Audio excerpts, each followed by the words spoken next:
అక్కడ హాస్టల్ వస్తుంది టైం వస్తుంది.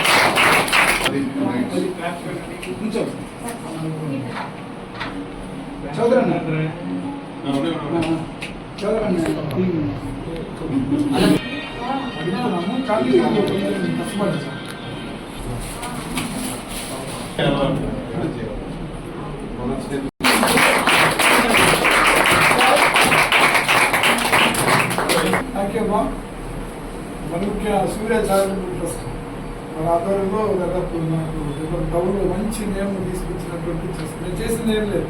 ఊరిని ఎప్పుడైనా పిలిస్తే వారి పేరు మీద వచ్చి మీ బర్త్డేస్ కానీ మీకు ఏదైనా కంపెనీ ఫంక్షన్ కానీ జస్ట్ అక్కడ ఫిజికల్గా అటెండ్ అవ్వటమే నేను చేశాను. దాంట్లో నాకు ఎటువంటి ఫైనాన్షియల్ కమిట్మెంట్ కానీ లేకపోతే నేను సపోర్ట్ చేయటం లేదు. కానీ నేనైతే మ్యాక్సిమం ట్రై చేశాను. వారిని అయితే బాగా చేయడం చేయాలని చెప్పాను. వాళ్ళు ఎవరు కూర్చుంటారు, వాళ్ళు నా పేరు చెప్పారు అనుకోండి, ఇరాన్ చేస్తారు అంతే గ్రౌండ్లో. అందుకని ఎక్కడ ఆగొద్దు, వేరే ద్వారా ఎక్కడో వెళ్ళండి, ఖచ్చితంగా వస్తుంది. లేదా క్రికెట్ అన్నారు బాగా ఉంటుంది, కానీ క్రికెట్లో ఏంటంటే ఎక్కువ మంది ఉంటారు. ఎక్కువ మందిలో వెళ్ళి మనం కాంపిటీషన్లో వెళ్ళే కంటే మనం అసలే మామూలు కొంచెం మనం ఫైనాన్షియల్గా కొంచెం వీక్ ఉన్నాం. ఇక్కడ ఇవాళ నుంచి నాకు 26 జిల్లాలు నాకు ఇన్ఛార్జ్. ఈ ప్రతి జిల్లాలో ఉన్నటువంటి పోలీస్ వెహికల్స్, ప్రతి జిల్లాలో మెయింటైన్ చేసే ఎంటీ సెక్షన్స్, వాళ్ళు మెయింటైన్ చేసే బడ్జెట్, పీరియాడికల్ చేంజెస్, కండమ్స్, తర్వాత వచ్చేసి auction and purchase of the vehicles and rotation of the duties and health of the drivers, ఇదంతా వెళ్తున్నాను. అందుకని దయచేసి ఎక్కడన్నా ఏదంటే ఖచ్చితంగా సార్ మొదలు సార్ తమ్ముడు కూడా ఎక్కడికైనా వెళ్ళేటప్పుడు ఎవరు చెప్పండి, నేను ఖచ్చితంగా ఫోన్ చేసి ముందుగానే మీకు డోర్స్ తెప్పిస్తాను. ఆ ఉపయోగం నా నుంచి వస్తుంది. ఖచ్చితంగా సరే చిన్న అవసరం ఉంటే ఖచ్చితంగా ఇట్లా అమ్మవారి ద్వారా ఫోన్ చేసి చెప్పండి, ఖచ్చితంగా రెమెడీ వస్తుంది, ఆ విధంగా సహాయం చేస్తాను. ఓకే, అట్లా నమ్మకం పెట్టండి. మనుషుల మీద నమ్మకం ఉండాలంటే నువ్వు హ్యాపీగా ఉండాలి. చక్కగా నవ్వుతో పాల్గొచ్చుకుని నేర్చుకోండి.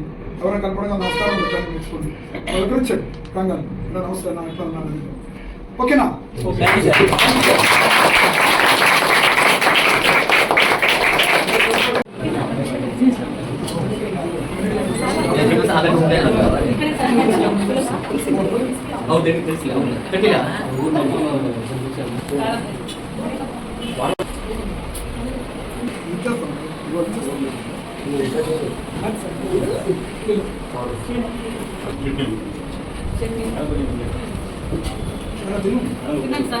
సార్